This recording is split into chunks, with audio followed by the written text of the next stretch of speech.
Deus me mostrou o sumo sacerdote Josué, que estava diante do anjo do Senhor. Mostrou também Satanás, que estava à direita de Josué para o acusar. Mas o Senhor disse a Satanás: que o Senhor o repreenda, Satanás. Sim, que o Senhor, que escolheu Jerusalém, o repreenda. Não é este um toco de lenha tirado do fogo? Ora, Josué estava diante do anjo, vestido com roupas muito sujas. O anjo tomou a palavra e disse aos que estavam diante dele: tirem as roupas sujas que ele está usando. E a Josué ele disse: eis que tirei de você a sua iniquidade, e agora o vestirei com roupas limpas. Então eu disse: ponham um turbante limpo na cabeça dele. Puseram um turbante limpo na cabeça dele e o vestiram na presença do anjo do Senhor, que disse a Josué: assim diz o Senhor dos exércitos: se você andar nos meus caminhos e observar os meus preceitos, você julgará o meu templo e guardará os meus átrios. Eu lhe darei livre acesso entre estes que aqui se encontram. Portanto, escute, Josué, sumo sacerdote, você e os seus companheiros que estão sentados diante de você, porque estes homens são um sinal de que há de vir. Eis que eu farei vir o meu servo, o renovo, porque eis aqui a pedra que pus diante de Josué. Sobre esta pedra única estão 7 olhos. Eis que eu gravarei nela uma inscrição, diz o Senhor dos exércitos, e tirarei a iniquidade desta terra num só dia. Naquele dia, diz o Senhor dos exércitos, cada um de vocês convidará o seu próximo para sentar-se debaixo da videira e debaixo da figueira. O Apocalipse de Zacarias. É assim que nós temos chamado esta série de exposições no livro de Zacarias. Nós começamos a exposição do capítulo 3 na semana passada, falando justamente desta quarta visão. E o que esta quarta visão tinha a revelar para o povo no contexto do retorno do exílio, quando depois de ficarem presos na Babilônia, depois de terem sido dominados também, o Império Babilônico cair para o Império Persa, agora o povo está voltando para Jerusalém, voltando para casa, e é nesse contexto que Zacarias é levantado por Deus para profetizar a vontade e a palavra de Deus ali. Então, as visões anteriores previam que Deus estava pronto para tirar o descanso das nações que estavam oprimindo com maldade o povo de Deus ali naquele contexto. Nós precisamos nos lembrar, como nós já falamos outras vezes, o povo de Israel estava vivendo há muito tempo sendo oprimido pelos outros povos. E isso como consequência do seu abandono de Deus, do seu pecado. E Deus então levanta povos pagãos para disciplinar o seu povo. Mas ficava no coração do povo. Existem promessas de Deus para nós, para livramento, para sustento, para reconstrução dos muros, reconstrução do templo, para edificação ou reedificação das portas. Deus prometeu nos congregar novamente, nos fazer um povo. Mas até esta altura, estas profecias ainda não haviam acontecido. Mas Zacarias começa a profetizar apontando para o fato de que Deus não deixa o pecado impune. E de que Deus está prestes a levantar-se contra estas nações ímpias e agir em benefício de Jerusalém. Deus vai fazer justiça. Capítulo 1, versos 8 a 17, descrevem este agir de Deus na direção de fazer justiça para o seu povo. Os inimigos de Judá serão derribados. Esta é a expressão que Zacarias usa no capítulo 1, 18 a 21, para referir-se ao ato de Deus contra os inimigos do povo do Senhor. Sião, Jerusalém, se tornará a habitação do Senhor, ou seja, Deus vai permitir a reedificação da santa cidade, a Sião de Deus, e esta menção, ela existe justamente por causa da construção do templo. Porque o templo, nesse contexto, era o símbolo da religião.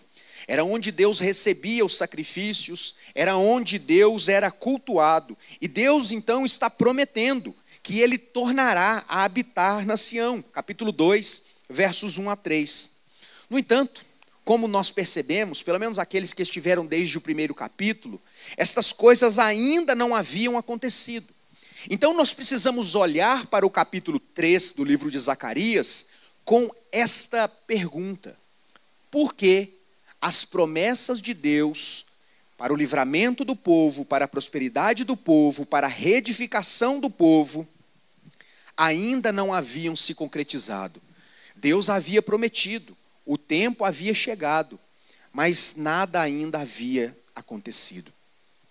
Então este é o contexto que enseja a quarta visão descrita no capítulo 3.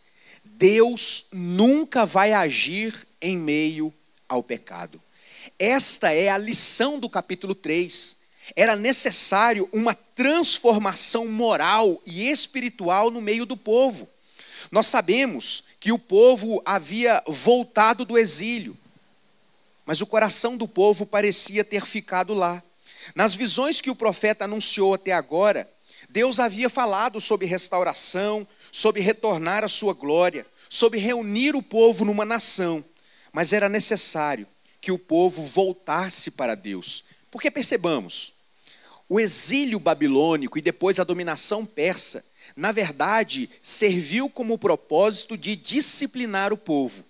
Se o povo volta para casa depois de vários anos, 70 anos no cativeiro, e eles continuam exatamente do mesmo jeito, a disciplina foi em vão. Então Deus, antes de agir de maneira poderosa, Ele precisa, na reconstrução da cidade, Ele precisa trabalhar o coração daquele povo. É muito interessante perceber como o capítulo 3 se revela como sendo uma ação de Deus para sarar o coração do seu povo, para chamar o seu povo a uma restauração. Deus não pode, irmãos, simplesmente ignorar o pecado. Deus não pode simplesmente deixar o pecado de lado. Porque percebamos, o cativeiro havia terminado, mas o coração do povo ainda estava longe de Deus. Era necessário uma restauração. Antes que a restauração física da cidade, antes que a restauração física do templo acontecesse, era necessário uma restauração moral e espiritual. Era necessário uma restauração que viesse de dentro para fora. E é muito interessante que existem motivos muito específicos para Deus tratar esta restauração quando Deus trata o coração do sumo sacerdote. A palavra aqui está sendo dirigida ao sumo sacerdote chamado Josué. Ele era o líder religioso do povo naquele contexto. Mas embora Josué fosse sumo sacerdote, a liderança religiosa do povo, aquele que deveria liderar o culto a Deus, conduzir a nação em culto, em adoração a Deus, estava em pecado diante do Senhor. E era necessário trabalhar antes o coração de Josué. Charles Faber, ao comentar esse texto, ele diz que a finalidade desta quarta visão é justamente restaurar a confiança do povo no sacerdócio e no seu serviço. Meus irmãos, imagine a seguinte situação. O povo, o sacerdócio, a liderança religiosa havia caído em descrédito. Se falava muito de Deus, mas se vivia pouco de Deus.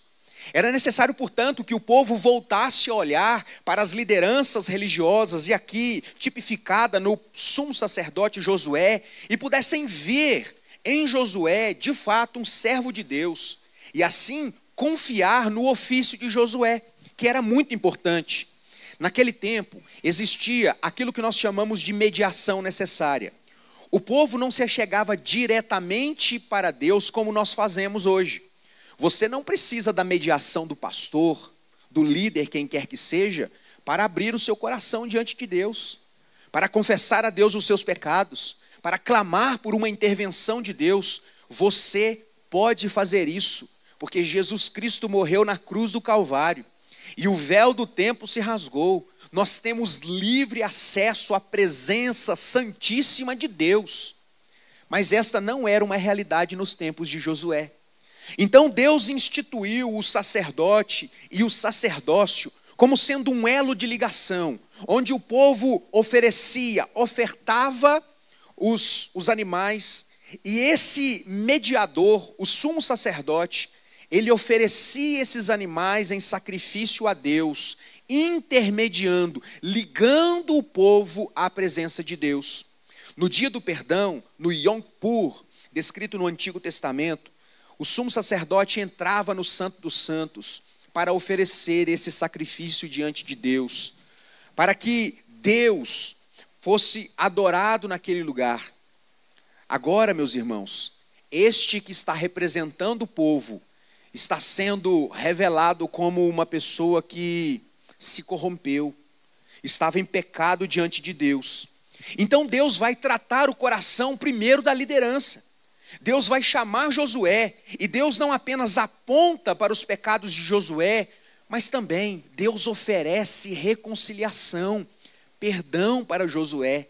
Com isso, Deus deseja transformar a vida do sumo sacerdote, para que a partir do sumo sacerdote, todo o povo seja transformado. Como eu disse, o sacerdócio havia se corrompido, e por causa desta corrupção, ele estava sujeito às condenações. E é muito interessante perceber que esta corrupção da liderança religiosa parece não ter sido algo pontual. Nós vemos isso sendo descrito pelos profetas, tanto antes do exílio como depois do exílio. É impressionante como até mesmo a liderança era extremamente inconstante diante de Deus. O profeta Ezequiel deixa isso muito claro no capítulo 22 do seu livro. A despeito desse quadro, há uma promessa de restauração diante do Senhor. A cena que está sendo descrita aqui é a cena de um tribunal. Josué é apresentado como réu. Deus, o santo juiz. Satanás, o advogado de condenação. E Jesus Cristo, aquele que repreende Satanás, o acusador, de maneira infalível.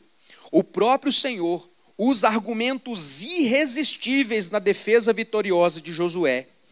Como consequência disso, o acusador é repreendido e o acusado é justificado.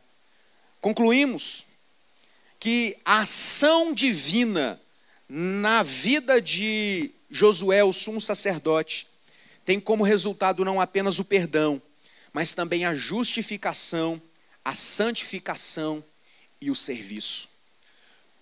Esta é a panorâmica daquilo que está sendo descrito no capítulo 3 do livro de Zacarias. Quem estava aqui na semana passada há de se lembrar que depois desta breve panorâmica, nós falamos justamente a respeito dos pecados de Josué.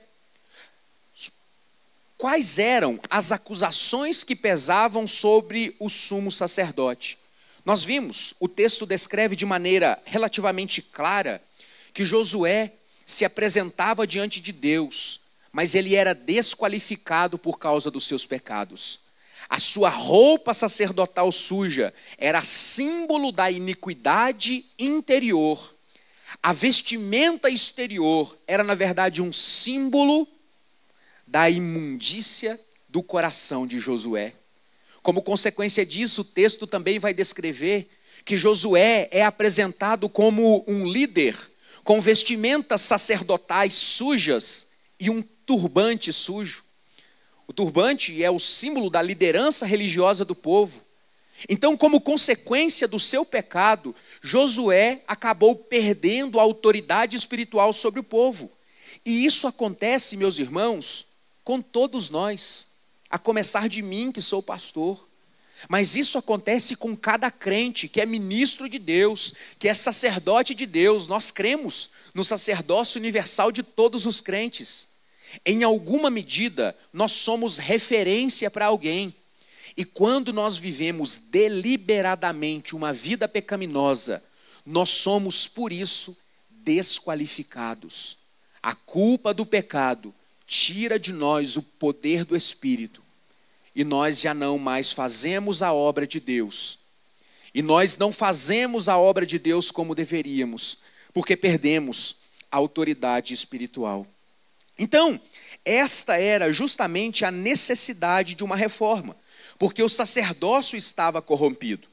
Agora pense comigo, a nossa tarefa nessa noite é nos voltar para versos 1 e 2. Eu sei, eu já falei de 1, 3 e 5, agora eu vou caminhar um pouco para trás, para que na semana que vem a gente volte a caminhar para frente. O cenário que nos é apresentado é um cenário pavoroso, irmãos. É um cenário triste demais.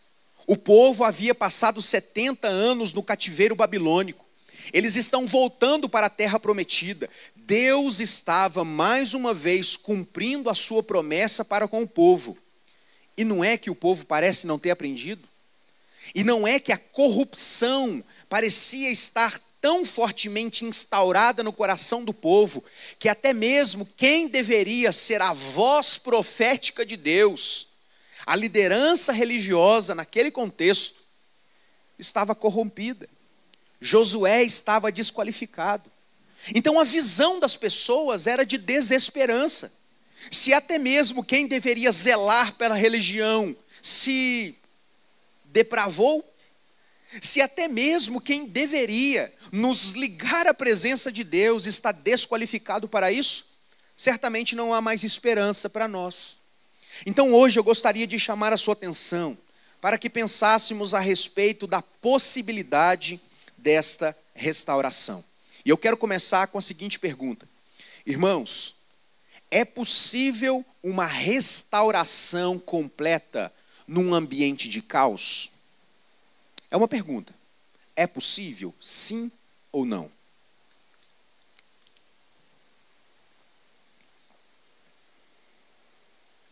E aí? Sim ou não? Sim. Nós realmente acreditamos nisso?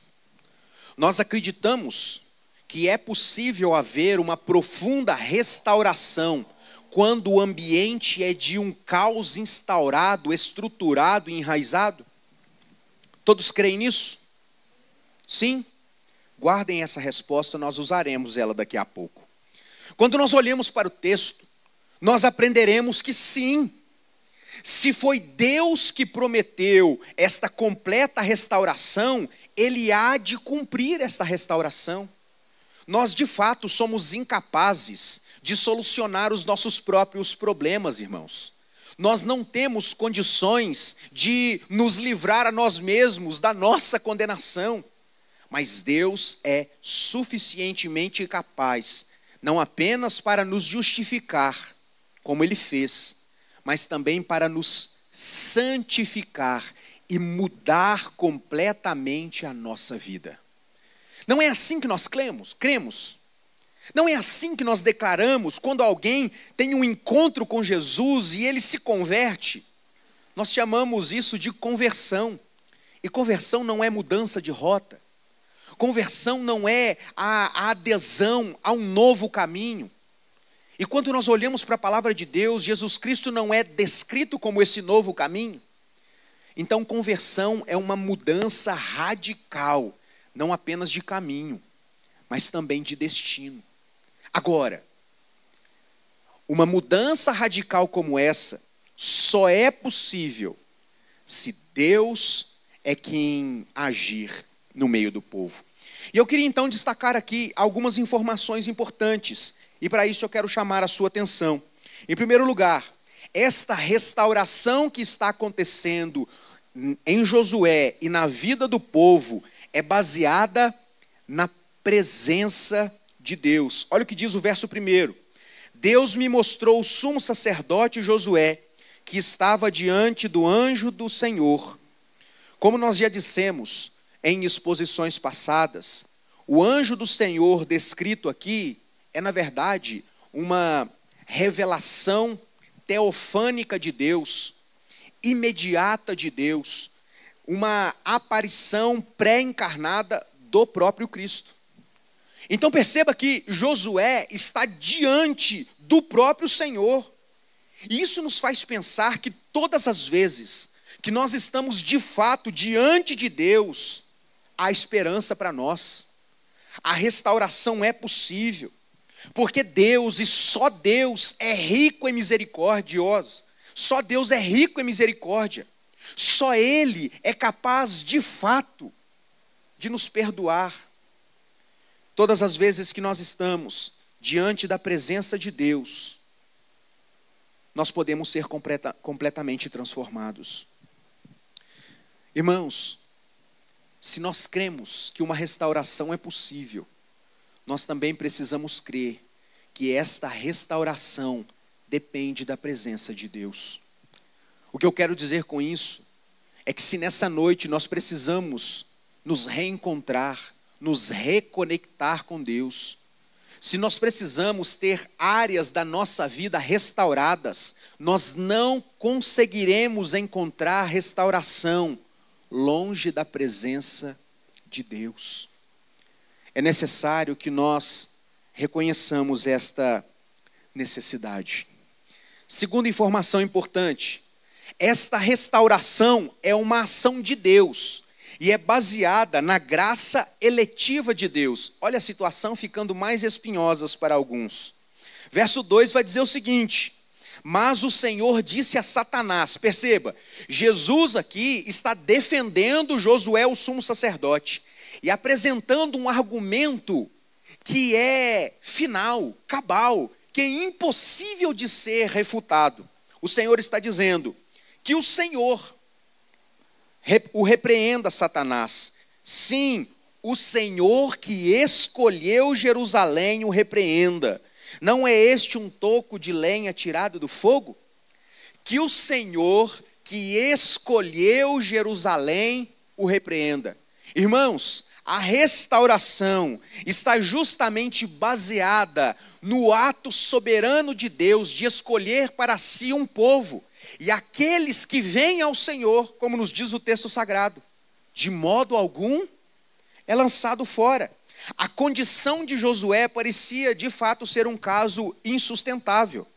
Quando a gente olha para um personagem como Josué, a gente diz: esse aí não tem salvação não, tem jeito para ele não. Corrompido desse jeito, deveria ser exemplo e caiu em pecado vergonhoso como esse. No entanto, esta seria a sentença de Josué, se não fosse a graça eletiva de Deus. A única justificativa para o povo de Deus reside na escolha soberana de Deus para o seu povo. Estávamos perdidos, completamente perdidos. O nosso coração depravado, completamente contaminado. Éramos inimigos de Deus. Nós vivíamos em contenda contra Deus, mas Deus, por sua graça, nos escolheu, nos salvou, nos libertou e nos restaurou. E nós percebemos a graça eletiva de Deus sendo mencionada em todo o cânon bíblico. Deuteronômio 7, de 7 a 11, Salmo 33, verso 12, 132, 13, o famoso texto de Romanos, capítulo 9, verso 16, capítulo 11, verso 5, apenas para dizer alguns. Deus não nos escolheu porque nós somos especiais. Eu quero te dizer uma coisa: você não é o centro do coração de Deus, para com isso. Você não tem nada de especial que justificasse o amor de Deus, a eleição de Deus. Deus não nos escolheu porque nós merecíamos ser escolhidos. Deus não nos salvou porque nós merecíamos ser salvos. Deus não nos salvou porque nós somos especiais. Perceba, nós somos especiais porque Deus nos salvou. Isso muda tudo. Isso muda tudo. Isso aponta para o mérito na salvação que é exclusivo de Deus. Existe valor em nós, mas um valor ontológico por quem nós somos. Nós somos a imagem e semelhança de Deus, o povo que Deus escolheu. Por isso, nós somos de fato especiais para Ele.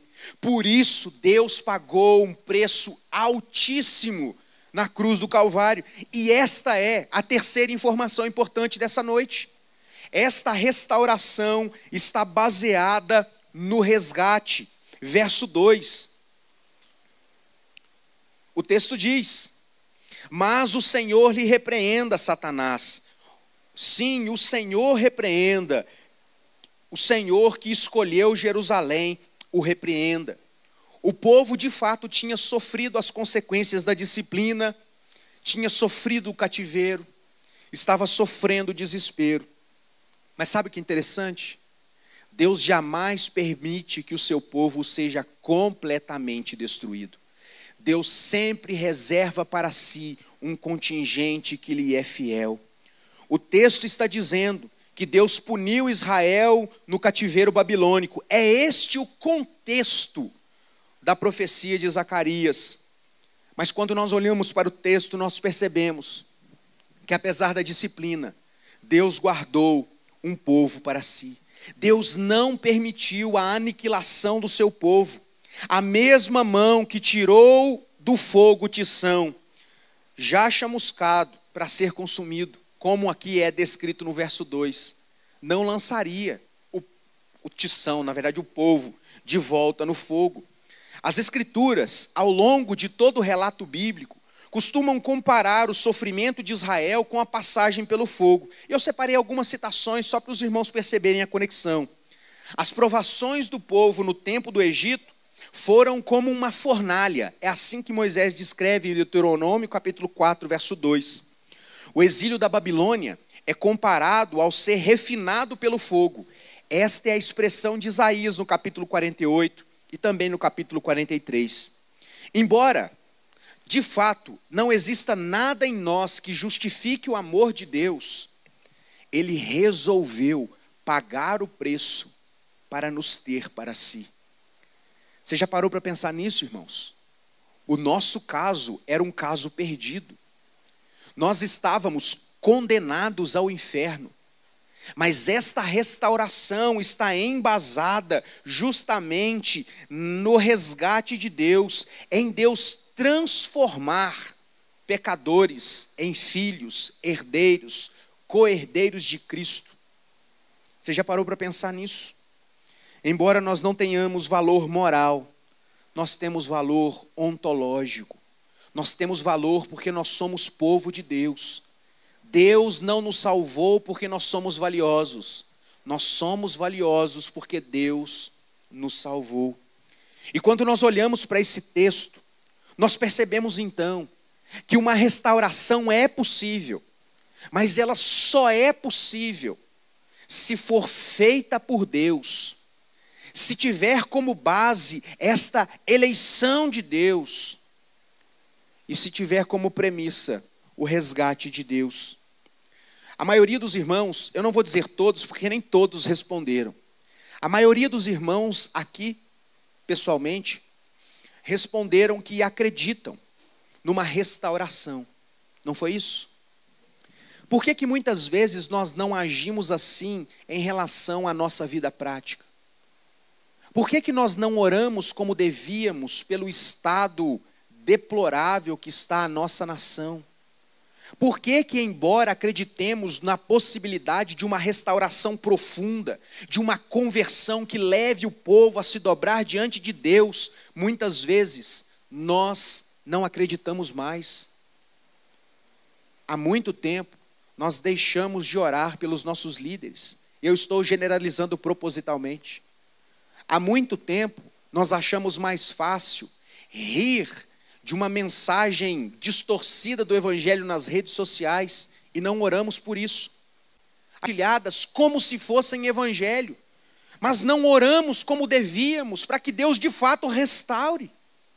Perceba, irmãos, que existe um quê de incoerência em nós, assim como existia no povo nos tempos de Josué, o sumo sacerdote. Eu quero concluir a exposição da metade do capítulo 3, porque na semana que vem nós continuaremos, chamando a sua atenção para o fato de que nós hoje, precisamos da mesma restauração espiritual dos dias de Josué.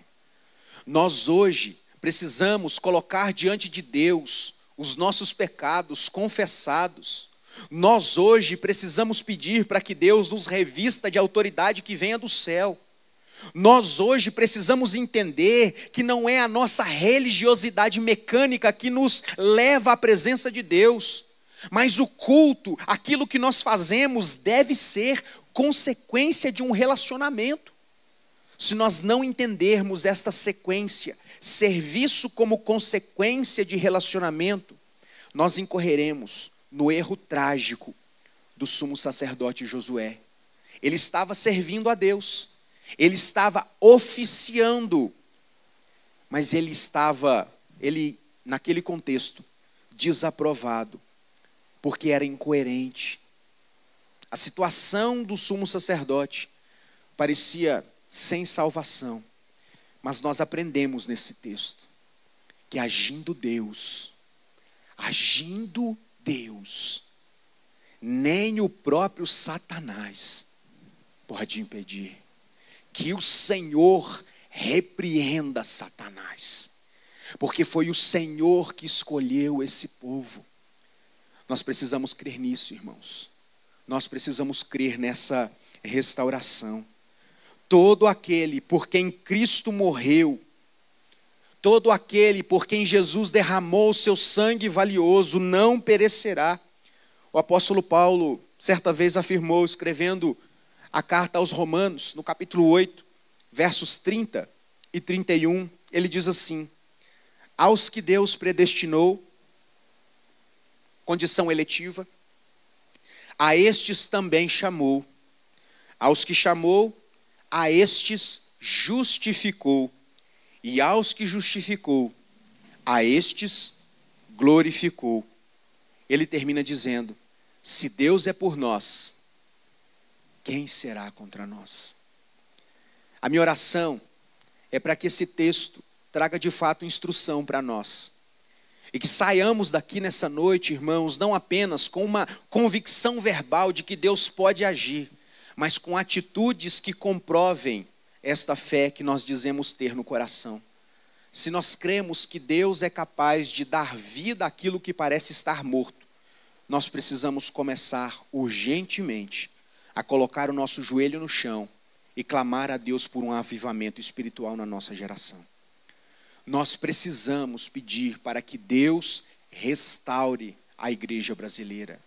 Nós precisamos pedir para que Deus restaure a nossa comunidade local. Nós precisamos pedir para que Deus restaure a nossa vida espiritual.